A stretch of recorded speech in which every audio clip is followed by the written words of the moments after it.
I listen to KBLA and I love the commercials. I know what the commercials mean. I also, if I'm looking and trying to figure something out, I need something to talk to me that might hit me. And it happens on TV because, every time they show a sporting event, they got the pharmaceutical companies back to back to back telling people how to fix the sickness on the same stuff that they sell them. So we get it. Yep, we get it too, Chuck D.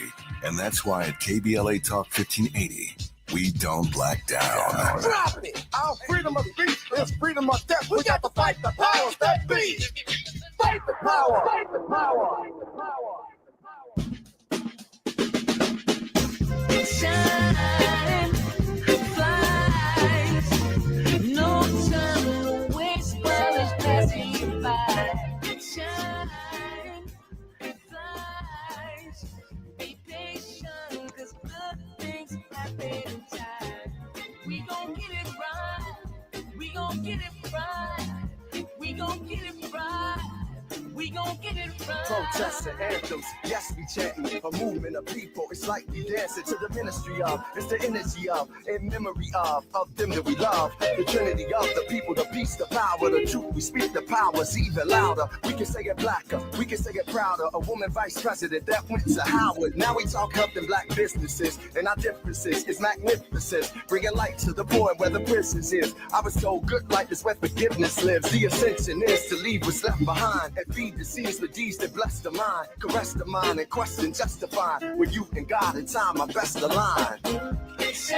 You are listening to A More Perfect Union on KBLA Talk 1580. I'm Dr. Nii-Quartelai Quartey, your host and White House correspondent. I'm in touch until you be in touch. Follow me on all the social media platforms at Dr. Nii-Quartelai. That's DRNIIQ. Just type in Dr. Nii-Q. You ain't got to use all the letters. Just Dr. Nii-Q, DRNIIQ, and I pop right on up. It's me.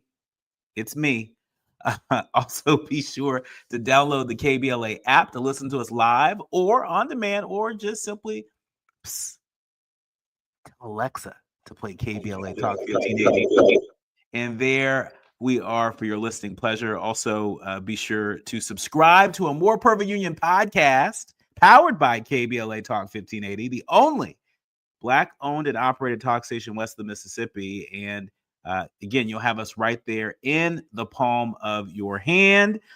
And let me tell you what we have for you on today's show. In our second hour, we are talking to a real-life bodyguard. In fact, the real-life bodyguard of Whitney Houston. His new book coming out called Protecting Whitney. It comes out January 25th.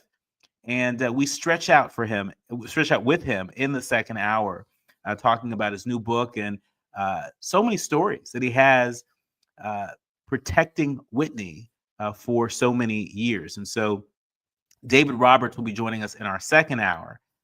And in this hour, we'll be talking to Errin Haines. She's the editor-at-large for the 19th.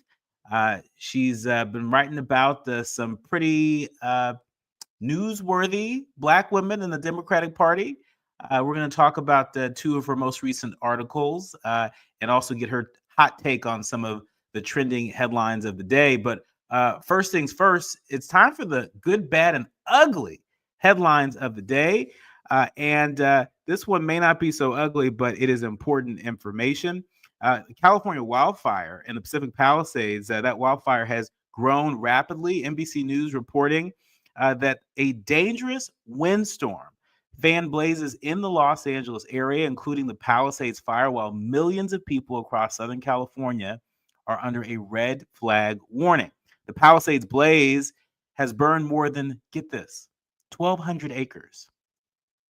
1,200 acres as of this afternoon, and its cause is under investigation. Nearly 30,000 people have been ordered to evacuate to safety. The blaze has exploded because of a combination of dry conditions and powerful winds, which are likely to strengthen further overnight. We know that there are firefighters that are working to douse houses in water as the Palisades fire continues to grow. And we will continue to provide you updates as conditions change, but pay attention to local authorities and follow their guidance in terms of making sure you get to safety. Don't wait anything out. Don't wait anything out. Follow the advice of authorities. Now, there are wildfires happening in the LA area, whereas it's another snow day here in Washington, D.C. The polar opposite. Wowie kazowie. Moving along, speaking of wowie kazowie, Trump is seeking to prevent the release of Jack Smith's special counsel report. USA Today is reporting that a federal judge ordered the Justice Department special counsel Jack Smith not to publicly release his report on the investigation of President-elect Trump until after she has a chance to consider arguments about the report on charges that have been dismissed. This is U.S. District Judge Eileen Cannon, who ordered Attorney General Merrick Garland and Smith not to release or share the report or any draft outside the Justice Department unless an appeals court rules differently. Trump welcomed Cannon's decision about what he called a fake report by noting that Cannon had dismissed the charges by ruling that Smith was appointed and funded illegitimately. He called the investigation a witch hunt and Smith deranged and a disgrace, saying, quotes, if they're not allowed to issue the report, that's the way it should be. That's great news, right? And so let me get this straight. So taxpayers pay all this money to have this investigation happen. There's a report that's written, but we don't get to see it. And do you really think in the next 13 days between now and 12/01, January 20th, you think Eileen Cannon is going to change her mind? You think they're going to release the report after President-elect Trump becomes President Trump? Smells like some funny business. Just saying. Moving along. Have you been following this story about the great Patti LaBelle? Page 6 is reporting heartbreak as Patti LaBelle is painted as the villain in documentary about her dear friend Luther Vandross. Page 6 reporting that there's anger and heartbreak in Patti LaBelle's camp after she was painted as a villain in a movie about one of her dearest friends.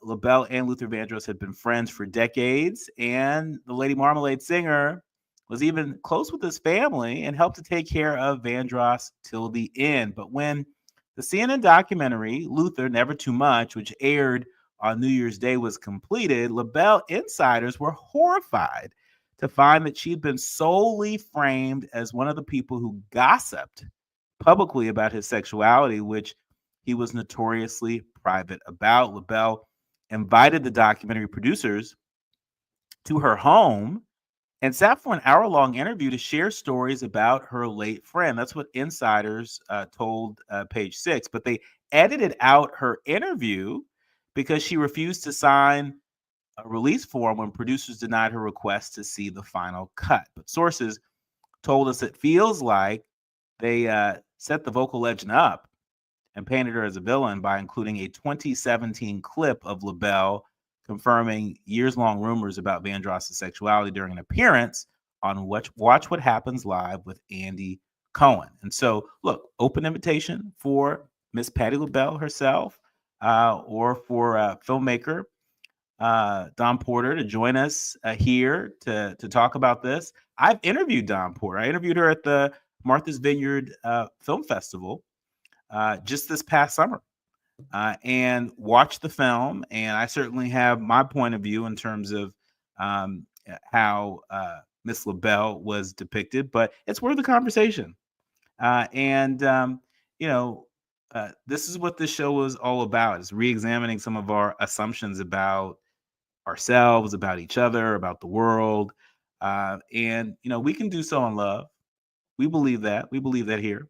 When we come forward, someone I love talking to, Errin Haines, the editor at large for the 19th, she joins us to talk about her newest article, what it means that Kamala Harris certified Trump's election win. And then a little bit later, we'll talk about what's next for Black women in the Democratic Party.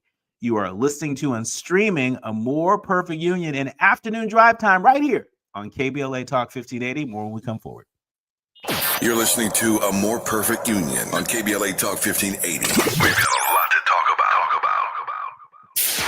KBLA Talk 1580. We've got a lot to talk about. KBLA Talk 1580 reminds you that we keep us safe. The Live Your Life organization mentors young women, helping them break negative mindsets and see beyond their surroundings. Through career exposure and hands-on training, they're encouraged to think big, stay focused, and make positive choices. Founded by Nikisha Mama Boo Smith, who transformed her life to become a community leader. Live Your Life is changing lives, but they need your help. They're raising funds to keep their new building open and expand their programs. Your donations will support food, clothes, hygiene products, and holiday giveaways. Visit liveyourlife32.com. That's LIVEYOLIFE32.com to help today. This is a community call to action from KBLA Talk 1580. If you have unfiled taxes or are in debt to the IRS, this is important news. Did you know the IRS has a program specifically designed to help people struggling with tax debt? Powerful tax assistance programs that can save you thousands if you qualify. No one knows these programs better than the experts at Optima Tax Relief, America's most trusted tax resolution firm, A-rated by the Better Business Bureau. Their award-winning team of tax attorneys and licensed professionals have resolved over $1 billion of tax debt for their clients. One call to Optima can start the process, helping to end your worries about wage garnishment, asset seizure, and other IRS actions. Make sure you're getting the best options to resolve your tax problems. Call the experts at Optima today for a free confidential consultation. Call 800-919-9077. 800-919-9077. 800-919-9077. Optima Tax Relief.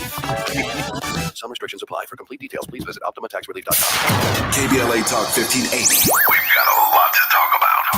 KBLA Talk 1580, connecting you with services and solutions. LA County's new Justice Care and Opportunities Department, or JCOD, is here to support justice-involved individuals and their families. The JCOD Support Center is now taking calls at 1-833-LACJCOD. That's 1-833-522-5263. Available 7 days a week from 6 a.m. to 11 p.m., the Support Center is your one-stop shop for re-entry issues and court support. They offer court reminders, connections to local services, transportation assistance for housing, court appearances, and childcare. The JCOD hotline provides personalized help to connect you with services that you need. And don't forget to check out justiceconnect.org for more information. Remember, it's free and available every day at 1-833-522-5263. This is a community call to action from KBLA Talk 1580. Hit me! National news, the consequence. Informed opinion. And analysis beyond the headlines. You're listening to A More Perfect Union on KBLA Talk 1580. You are listening to and streaming A More Perfect Union on KBLA Talk 1580. I'm Dr. Nii-Quartelai Quartey, and one of the people I absolutely love talking to, one of my favorite colleagues, and how lucky are we that in this inaugural week of A More Perfect Union and afternoon drive time in Los Angeles, that we get a dose of Errin Haines, the editor at large for the 19th. If you have not subscribed to the 19th newsletter, treat yourself, don't cheat yourself. Lots of important insights, many of which we're going to talk about today. Errin Haines, welcome to the show. Dr. Nee, I haven't talked to you all year. It's so good to be with you, my friend. Always great to be with you, and now great to be with you in afternoon drive time. You have been busy. I mean, this is only the 7th day of the new year, and you've been cranking them out in large part because history doesn't stop. Yeah. History continues to be made. Your recent piece entitled Kamala Harris Continues Defending Democracy. Tell us what inspired this piece. Yeah, well, I mean, look, first of all, thank you so much for just amplifying the amendment, the newsletter that I do for the 19th that is free for all your listeners, if they want to sign up for it, they can get it in their inbox. But yeah, I mean, first day back at work for a lot of people just also happened to be January 6th. And January 6th is not normally a day that many Americans used to care about, right? Until the events of 4 years ago. And obviously, with that violent attack on the Capitol, we pay attention to January 6th now. It's no longer a foregone conclusion that the certification of our elections is just going to be a thing that happens, or that the Vice President of the United States is going to preside over that certification as part of our peaceful transfer of power. But Vice President Kamala Harris, when she was a presidential candidate, said that she would commit to that certification of the election, and she would commit to a peaceful transfer of power regardless of who the winner of that election was. Obviously, we saw that it was not her. And so once again, she's making history, not because she's the first vice president to preside over the certification technically of her own loss. Al Gore had to do the same thing in 2000, but to be presiding over her loss to someone who literally contested the results of the election that she won just 4 years ago, right?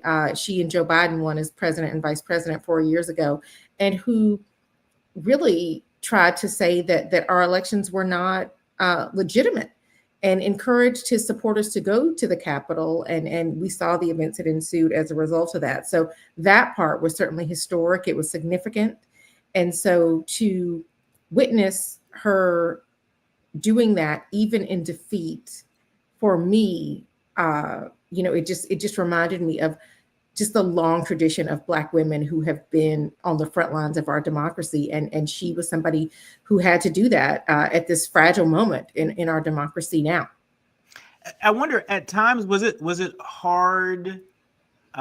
You think it was hard for not just Black women, but a lot of her supporters to watch her preside over this process? I know, like you, my eyes were glued to the screen watching every movement. And you can feel the tension of sort of poise and maintaining a sense of duty with, the sting of having to certify this election for someone whose values are polar opposite to hers, and someone whose values were being cheered in the well of the House building.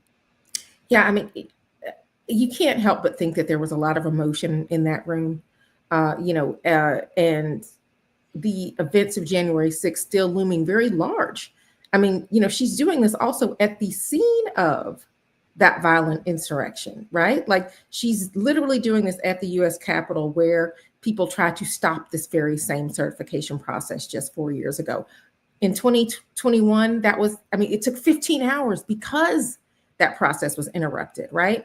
We saw her presiding over a ceremony that took 30 minutes. Usually it takes about that long, right? Like, it is something that is usually not supposed to be a very big deal. And so even though it was brief, it certainly was something that put her once again kind of in the spotlight, under the microscope. A lot of people I certainly saw on social media were reacting to kind of her reaction, or even non-reaction, I guess you could say. I mean, I would say she seemed to keep kind of a poker face for most of that proceeding. She was pretty stoic. That's how I described her in my column, and really just was pretty dignified through the whole thing. And then, yeah, you did have cheers, honestly, from both parties, as the results were being read kind of state by state by state. Mm-hmm. But certainly, his supporters cheering at the end when that final tally was announced. It was, I don't know how else to describe it, Dr. Nee, except to say that it was a lot. It was a lot. And there were a lot of microaggressions I saw during the certification. Folks really being sort of sore winners, I thought. And even leading up to the certification, we all saw that viral clip of the spouse of the senator from Nebraska who refused to shake the vice president's hand. Yeah. And you're talking about Deb Fischer from Nebraska, Republican member of Congress, who did vote to certify the results of the election. Was not somebody who was an election denier. By the way, there are a lot of people who were in that chamber yesterday who did deny the results of the 2020 election, who are members of Congress, you're right, elected officials. She was not in that group, and yet, her husband was somebody who certainly did show the vice president that sign of disrespect as she was being sworn in, really kind of taking away from her moment. So not only disrespecting the sitting vice president, but disrespecting his own spouse and not letting her kind of have that moment of being sworn back into office for another term.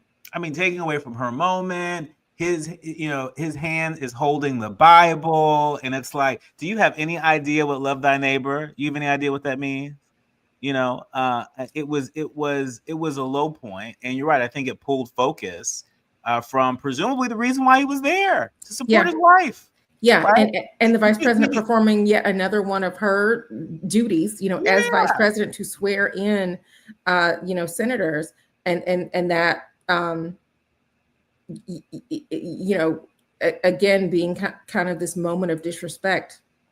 He put his hands in his pocket. She raised her hand to shake his hand, and you can, if you listen to the clip, the vice president audibly said, "I don't bite," right? Sort of acknowledging this sort of tension, right? And he wouldn't even look her in the eye. Yeah. Right. I mean, like, it's one thing if you have different political beliefs. It's one thing if you supported one candidate or another.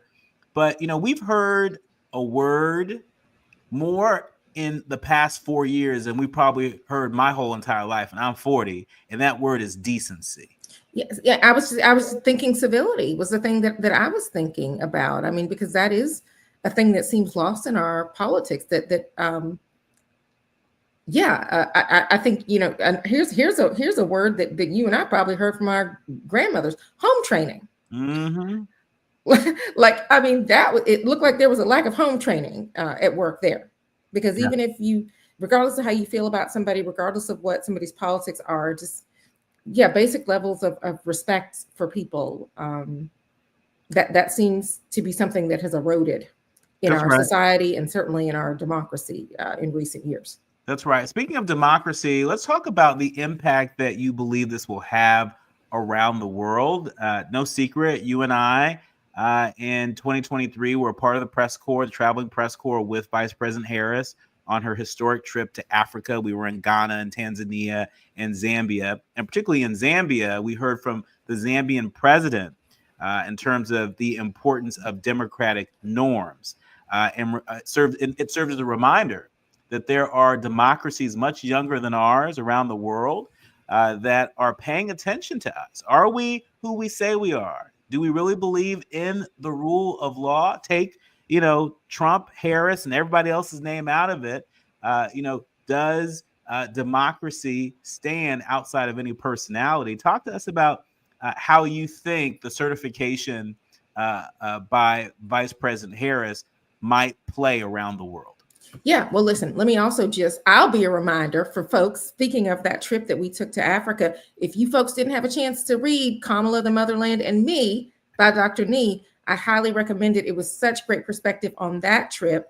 And we just learned that the vice president will be rounding out her vice presidency with one more international trip. She'll be traveling to 3 countries. And so even more world leaders she will be interacting with on her way out as she contemplates whatever her next step is. But, to your point, yes, the world is watching. The world was watching the 2024 election because they knew that whatever happened here with the American presidential election was going to have ramifications. It was going to create a ripple effect around the world. We're seeing, just kind of similar politics playing out in countries across the world, democracies that are fragile, that are younger than ours, and that are taking their cues from us for better or for worse, right? So I think that is also why this peaceful transfer of power process matters so much. I think that that's something that President Biden and Vice President Harris are certainly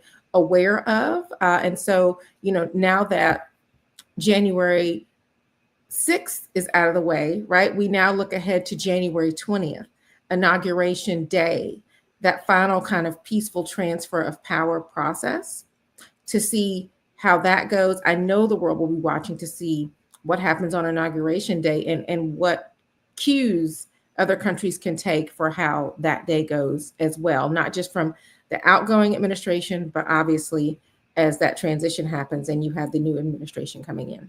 And in between now and Inauguration Day, this Thursday will be a state funeral in honor of former President Jimmy Carter.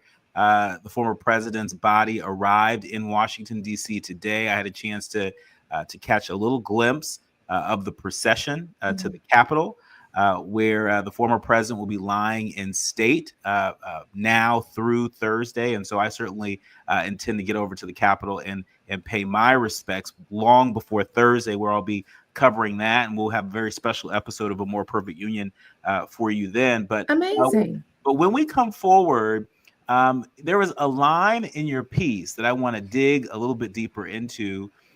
You mentioned that in acknowledgement of her role presiding over the Senate, Harris was repeatedly addressed as Madam President. And it left a ringing in my ear. I'm wondering if it left a ringing in yours, and maybe a lot of women and people of conscience across this nation. You are listening to and streaming A More Perfect Union on KBLA Talk 1580. We are live in Drive Time with Errin Haines, editor-at-large of the 19th. More when we come forward. If you're looking to be engaged, enlightened, and empowered about issues related to national politics, elections, identity, culture change, and social justice, you tuned into the right place. A More Perfect Union continues when we come forward.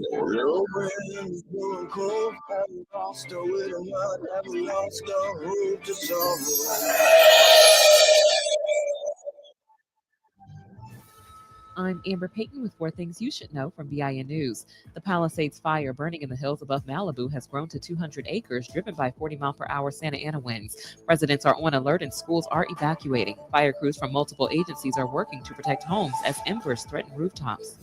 Federal prosecutors claim Black New York City Mayor Eric Adams may face more criminal charges. Adams, who pleaded not guilty to a 5-count indictment for accepting luxury travel for political favors, could face a superseding indictment. His trial is set for April. A Mississippi judge has dismissed attempted murder charges against a father and son accused of shooting at a black FedEx driver 3 years ago. The dismissal follows a 2023 mistrial and cites evidence tampering by Brookhaven police. And memorial services for former President Jimmy Carter now moved to Washington, D.C., where his remains arrived today. A state funeral and National Day of Mourning are set for Thursday, with all 5 living U.S. presidents expected to attend. I'm Amber Payton on the Black Information Network, your home for Black News First. Closures due to the Palisades fire include Pacific Coast Highway, that is off limits between the 10 and Las Flores in Malibu. Also closed Sunset Boulevard between Temescal Canyon Road and PCH. Topanga Canyon off limits between Mulholland and PCH. The 10 westbound closed at Lincoln. They will divert you off of the freeway. They are not allowing anybody onto Pacific Coast Highway coming in from the 10. Surface streets in the area are absolutely jam-packed. And we're also looking at the 101. That's a lot of extra pressure right now as a result of the closures we just spoke of. Southbound 101 out of Agora Hills, loading up from Liberty Canyon all the way to the 170-134 split, and ahead in Hollywood from Sunset Boulevard into downtown Los Angeles. Northbound delays out of Silver Lake into Tarzana. Your local Staples has hot deals and super low prices throughout the store on everything for your business. And right now at Staples, save up to $175 off your print order. Exclusions apply. Visit staples.com/print for details. Ends 2/1. Plus, save even more with the Easy Rewards program at Staples. This is the KBLA Sports Minute with Ray Richardson. There was a time Los Angeles did not have an NFL franchise. Now the city has 2 teams in the NFL playoffs. For 22 years, between 1994 and 2016, the NFL went about its business without a team in LA. The Raiders moved back to Oakland, and the Rams went to St. Louis. The Rams came back to LA in 2016. The Chargers left San Diego for LA in 2017. Since the Rams and Chargers have been in LA, the city has had 2 NFL teams in the same playoffs twice. The Rams and Chargers made the playoffs in 2018 and this year. New York and LA, the only cities with 2 NFL franchises, have never had their teams face each other in a Super Bowl. Even if the Rams and Chargers don't make it to the Super Bowl this year, the NFL is fully aware that the LA market is still strong. LA will never go 22 years again without an NFL team. No debates, no speculation, just the info you need. That's your KBLA Sports Minute. I'm Ray Richardson on KBLA Talk 1580. Yeah, y'all, come on. Pick up the drums. At KBLA Talk 1580, we fight the power every day. Yeah, gotta give us what we want. Gotta give us what we need. Hey. I listen to KBLA and I love the commercials. I know what the commercials mean. I also, if I'm looking and trying to figure something out, I need something to talk to me that might hit me. And it happens on TV because, every time they show a sporting event, they got the pharmaceutical companies back to back telling people how to fix the sickness on the same stuff that they sell them. So we get it. Yep, we get it too, Chuck D. And that's why at KBLA Talk 1580, we don't black down. Drop it. Our freedom of speech is freedom of death. We got to fight the powers that be. Fight the power. Fight the power. So this new dose is... nope, that's not it. The price is nowhere to be found. Mr. Green? Hi, it's all good. We've got this. This is not just help from a Walgreens pharmacist. Oh, new prescriptions. Cool. Let me check to see if these are the lowest cost options covered by your Medicare plan. Oh, that's great. Thank you. This is someone supporting you every step of the way. Chat with a pharmacist today to find help saving. This is the human kind of help. Walgreens. Our daughter Jessie loves playing detective. A clue. But since we discovered she has sensitive skin, we've been playing detective too. We thought the problem was our puppy. But it was actually our old detergent. Aha. So we switched to Tide Free and Gentle. Tide Free and Gentle provides an excellent Tide clean, and it doesn't leave behind irritating residues like dyes or perfumes. So it's gentle on your skin.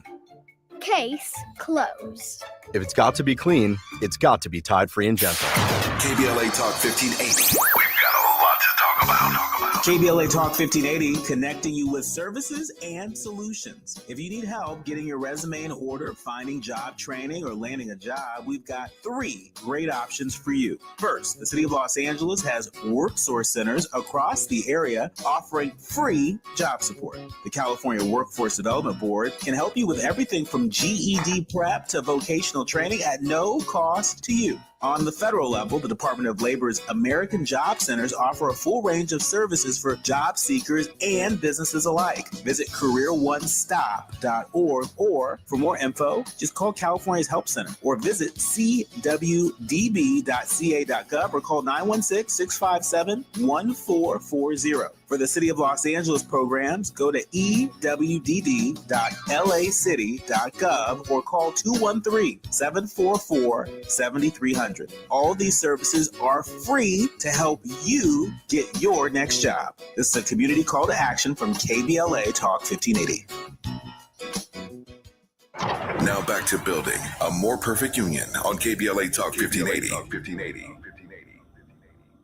You are listening to and streaming A More Perfect Union on KBLA Talk 1580. I'm Dr. Nii-Quartelai Quartey. She is Errin Haines, the editor-at-large for the 19th.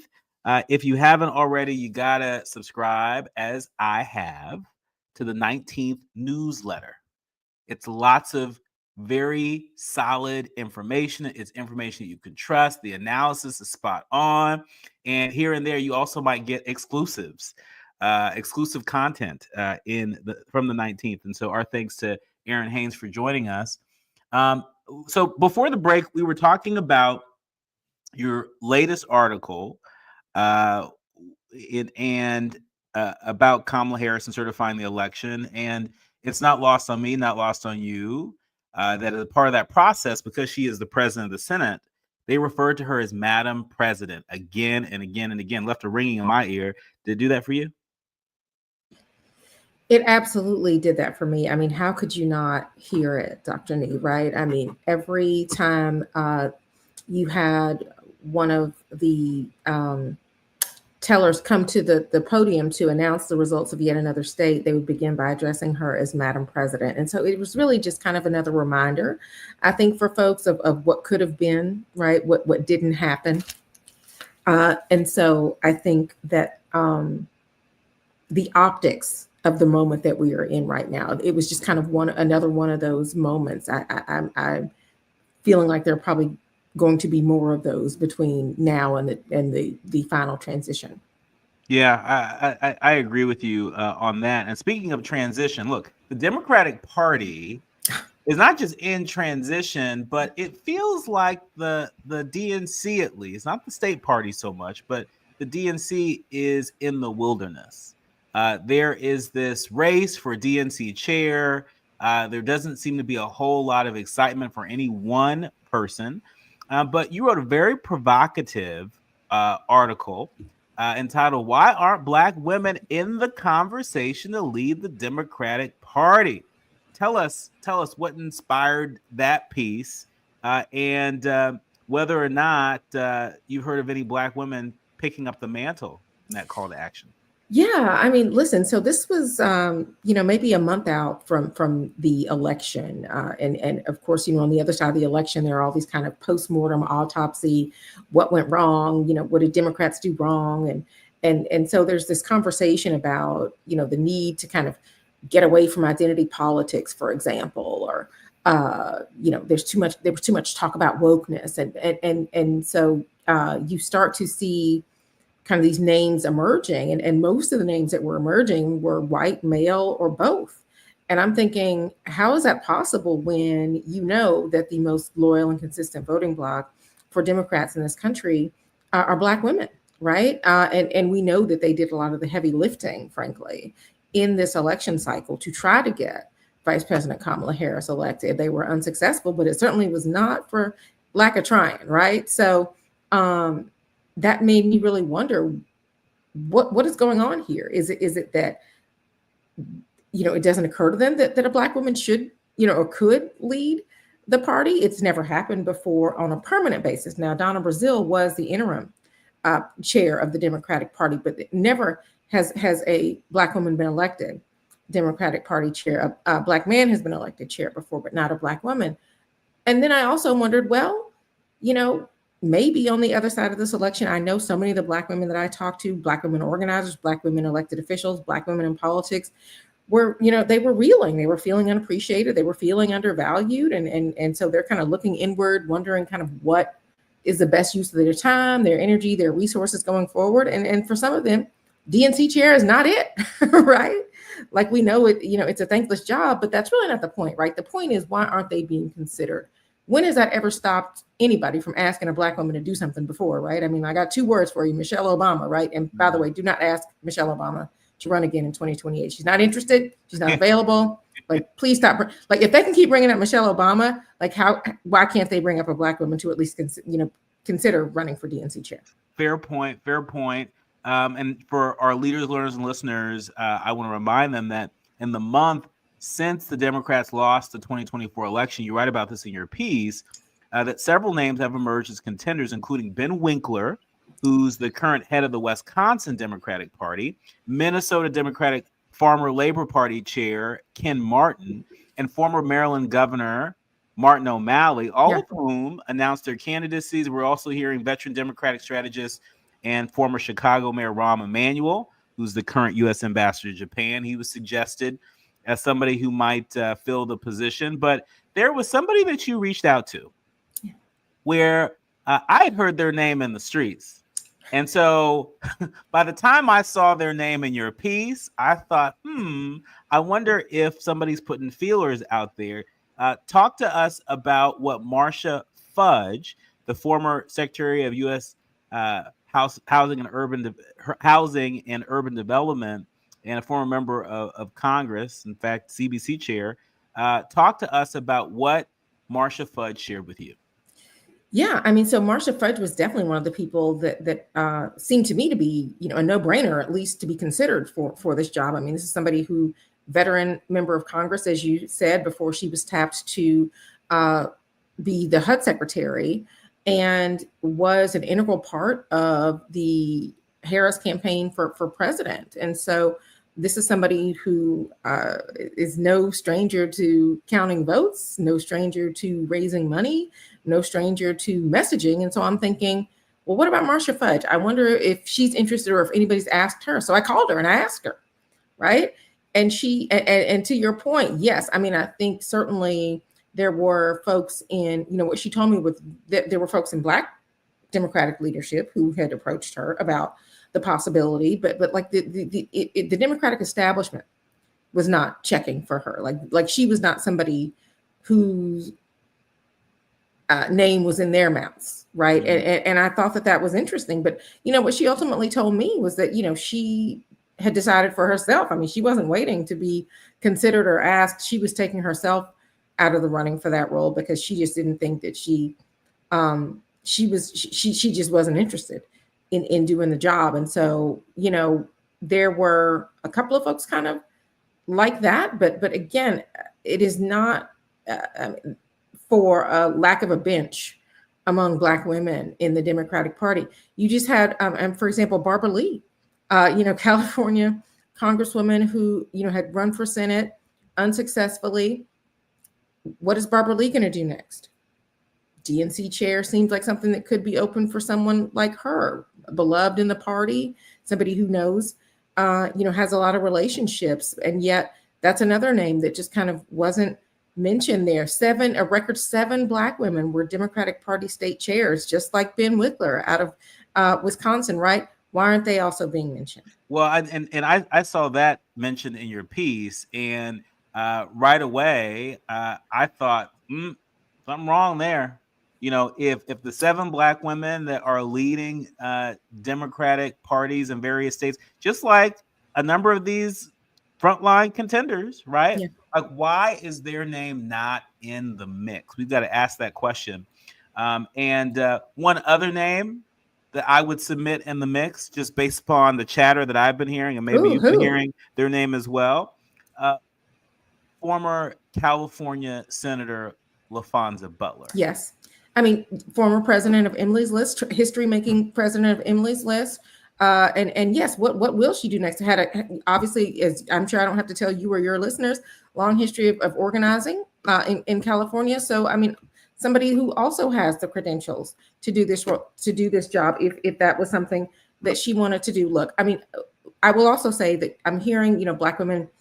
There are Black women who have thrown their name in the hat for other roles, as far as like in DNC leadership. They're also looking to shape politics in other ways on the other side of November.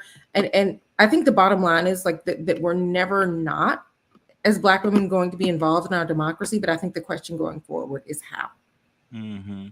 And I've got to ask you, what role do you think Vice President Harris can play or should play in influencing the next person that leads the party? I mean, look, she's the last Democrat to get 75 million votes in this last election. Yeah. Obviously, she came up short in terms of winning the presidency outright. But in 107 days, I don't think there's ever been a Democrat in the history of the party that's been able to pull at least that much off. And so should she exercise some influence in the support or selection of the next DNC chair? Well, I mean, I certainly think, I mean, just given her performance, her remarkable performance in that really short window of time, 107 days, just like you said, and to still have so many people who were so excited about her candidacy and have so much respect and admiration for her, and who would listen to her, right? This is somebody who, if she did weigh in, and she has not weighed in, President Biden has not weighed in on who they would like to see be the next DNC chair. But if she did weigh in, I can't help but think that should have some kind of meaning for the Democratic Party, because she is somebody who is still among the most popular members of that party. Yeah, absolutely. When we come forward, we're going to say the quiet part out loud. We're going to give Errin Haines the floor and the opportunity to say the quiet part out loud. There's a lot that's trending in the news today. and we want to hold space for our guests to say the thing, and also to tell us something that we don't know, because Errin Haines' reporter notebook is like this thick. You're listening to and streaming A More Perfect Union on KBLA Talk 1580. More when we come forward. Striving to make America a nation as good as its promise. This is A More Perfect Union on KBLA Talk 1580. We've got a lot to talk about. My mother faced the same challenges that I had growing up. She was smoking, so I started smoking too. My mom got sick. Seeing her on a breathing machine, I had to open my eyes. Do I want to be another product of my environment or help change the world? Keenan ended the cycle of nicotine addiction in his family. You can too. For free support, text KICK Nicotine to 66819 today.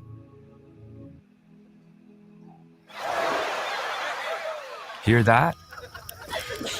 That's the sound of your life. Perfectly imperfect. Beating in rhythm to the world you've created. But every time you drive after drinking, music gets drowned out. Your life sounds pretty great. Don't let a buzz ruin it.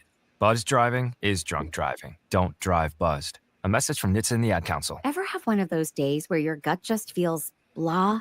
Ugh, yes. Occasional bloating or gas could be signs that your gut is out of balance, but Align Probiotic can help.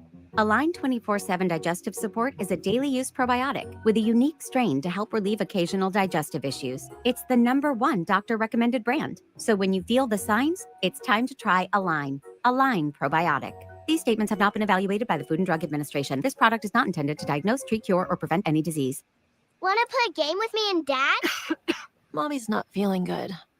You need to vaporize that cold. Vaporize? Yeah, with Dayquil VapoCool. It's Dayquil plus a rush of Vicks vapors. Whoa. Come on, honey. Let's let mommy rest. You guys are amazing. And so is Dayquil VapoCool. Dayquil VapoCool, the vaporizing daytime coughing, aching, fever, power through your day medicine. And to vaporize sore throat pain, try Vicks VapoCool drops. Use as directed. Keep out of reach of children. KBLA Talk 1580. We've got a lot to talk about. KBLA Talk 1580 reminds you, when we fight, we win. The Youth Justice Coalition is challenging America's addiction to incarceration and discrimination. YJC works to dismantle policies leading to mass incarceration, law enforcement violence, and the school-to-prison pipeline. Their approach, transformative justice, community intervention, free LA high school, legal defense, and system monitoring. YJC promotes safety without relying on prisons. Their goal, prevent system contact and help people exit the system through direct action, advocacy, and education. Want to get involved or need help? Call 323-235-4243. That's 323-235-4243. Join YJC in creating change. When we fight, we win. KBLA Talk 1580, your voice for justice. This is a community call to action from KBLA Talk 1580. We face tragedy, but we don't fall into despair. We continue our work to build a more perfect union. You are listening to and streaming A More Perfect Union on KBLA Talk 1580. I'm Dr. Nii-Quartelai. She's Errin Haines, editor-at-large for the 19th. If you haven't subscribed, go ahead and do that. Before we get back to Errin, I just want to share the latest on the fires in Los Angeles. This is big national news. The New York Times is reporting that raging flames driven by a fierce windstorm scorched a rapidly growing area of Southern California today, destroying homes and forcing, get this, about 30,000 residents to evacuate and choking the sky with smoke.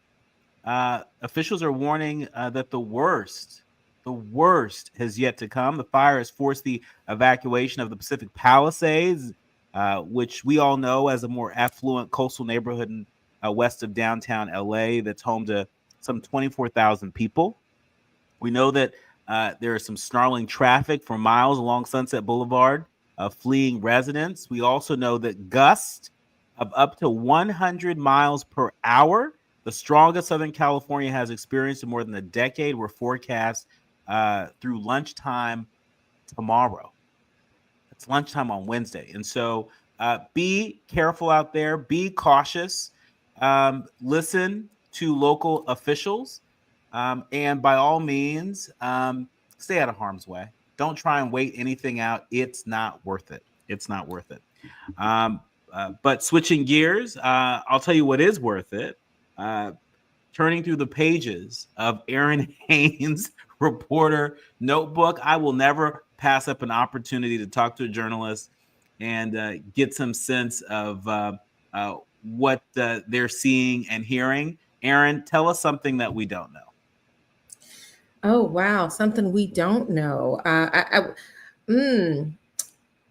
think there's a lot that we don't know coming into this new administration. I'm still trying to figure a lot of that out, frankly, coming back from a holiday break. But I will tell you, I am thinking about some of the folks that are leaving the Biden-Harris administration, and I'm wondering what they are thinking about in terms of their legacy, some of which could be undone, as early as day one, depending on, what agency we're talking about. And so I'll be reaching out to some of the folks that were trying to bring about, a freer and fairer and more equal society in their time in office, and maybe what concerns they might have about that work remaining after they leave their chair. That is something that is weighing heavily on my mind as I'm thinking about what this transition is going to mean. Yeah, I mean, and we saw today that President-elect Trump had some very spicy words for President Biden, who made some major news by saving something like 600. I don't have an answer for that. Well, Siri, I have an answer for that. President Biden saved something like 640 million acres of land on the West Coast and near the Atlantic, making it very hard for President-elect Trump to undo this when he takes office. He seemed to be mad as HE double hockey sticks today. What do you make of that? Yeah, I mean, I would encourage folks, if you did not have a chance to listen to the president-elect's wide-ranging press conference today, it is certainly worth listening to some things that he kind of channeled there that, if he is to be believed, he's kind of previewing, kind of what could happen in this new administration. So, I mean, even, to your point about, I guess, potential changes to lands, openly suggesting that maybe the Gulf of Mexico needs to be changed to the Gulf of America. That could be a thing that he at least tries to make happen. So yeah, I mean, I also wonder, kind of on, related to that, Dr. Nee, we've seen President Biden pardoning folks on his way out. And while we've just got a couple of weeks left here in that administration, there are folks who certainly are lobbying for some people for the president to use that power, that really powerful tool that he has to pardon some folks, namely Marcus Garvey, asking for a posthumous pardon for Marcus Garvey from President Biden, and also Marilyn Mosby, the former Attorney General, in Baltimore, who was recently convicted. That there are folks that are hoping that Marilyn Mosby could be pardoned on President Biden's way out. So curious to see if that happens at all, and if it doesn't happen, President-elect Trump is somebody who also pardoned people, as president. Could he do that again? And will folks be looking to? There are already folks that are lobbying to be pardoned by him as soon as he takes office. Not least of whom are a lot of those folks who were at the Capitol on January 6th and were convicted and have served time or are serving time for that. Yeah. I mean, and just as a reminder, Jesse Jackson Jr., who is host of the Jesse Jackson Jr. show here on KBLA Talk 1580. He took our old slot. He's on at 1 p.m. Pacific. That's 4 p.m. Eastern. Folks can check out the Jesse Jackson Jr. show. And he's been very candid about his pursuit of a pardon from President Biden. It's out on the internet, a letter that his father, Jesse Jackson Sr., has sent to the president, urging him to exercise some mercy towards his son. And so that's another pardon that folks will have their eyes on. But just as a programming note, on our first show this week, our first show back, we actually had an exclusive interview with not one, but two people that President Biden pardoned. Norman O'Neill Brown, a 56-year-old man who was convicted of a nonviolent drug offense when he was 22 years old, and Edwin Allen Jones, a 60-year-old man who pleaded guilty to a nonviolent drug offense. I had a chance to talk to both of them and had a chance to ask them if they thought that any of the January 6th insurrectionists deserved a second chance. And so for folks who might have missed that show, you can go ahead and download a More Perfect Union podcast. Just go ahead and subscribe to the podcast. That way you'll never, ever, ever miss an episode. Our thanks to Errin Haines for joining us here on A More Perfect Union, for everything you do to build a more perfect union. Run, don't walk to your computers to subscribe to the 19th newsletter. Thank you, Errin. Thank you so much, Dr. Nee, and we will be staying tuned, won't we? We certainly will. We certainly will. When we come forward in our second hour, a very special interview with a very special bodyguard, the bodyguard of Whitney Houston, David Roberts, joins me right here on A More Perfect Union. KBLA 1580 Santa Monica. I'm Amber Payton with 4 Things You Should Know from BIN News. President-elect Donald Trump is suing Judge Juan Merchant and Black DA Alvin Bragg to halt his sentencing in the hush money case. His lawyers are seeking to dismiss all 34 convictions, citing presidential immunity. New Orleans officials announced unprecedented security for Mardi Gras 2025 after a New Year's Day attack. Black Mayor LaToya Cantrell and Police Superintendent Ann Kirkpatrick. You are listening to and streaming A More Perfect Highest for special events, providing federal support like bomb sniffing dogs.